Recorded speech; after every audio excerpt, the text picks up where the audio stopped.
دبیجن روژا کیش روژا اینه بو وقت لمیجی بدنگ بانگی را خلقی دستمیجا خو گرد جبو لمیجا اینه بجماعت بکن چون مزگفتی پشتی که مزگفت تجی بو او وکی حجار جماعت سنت خو کرن و دجی خدا رونشتن بچاوی راستی المنبر دنیرتن بچاوی چپی جیل ملات گریان جبو هما زو گوه بدن خطبه دو چوکال عرده خن و برابن هر مال خواه 10-15 دقیقه درباز بو لدنج ملا نهات جماعت المحراب دنیر واس جادا ملا والای و ملا نخویای خم بجماعت کت مینا رادار سر خود زفراندین دگوتن ام ملال کرما حیرا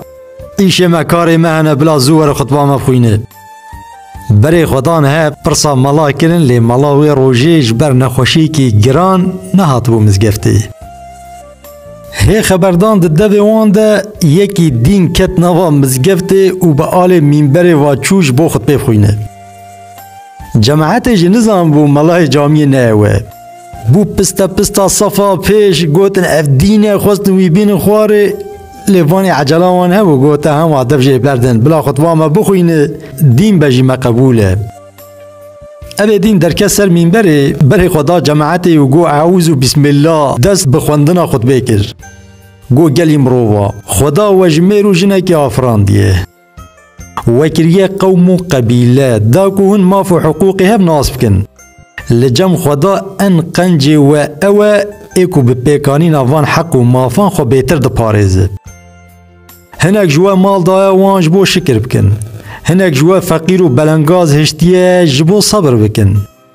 لی نه صیانتا و جوان حقارا ماه نه مالداری و شکر دکن و نه فقیری و صبر دکن لعنتا خدا لسر و توا بباره و دویجا رابن به هورا المیجا خو بکن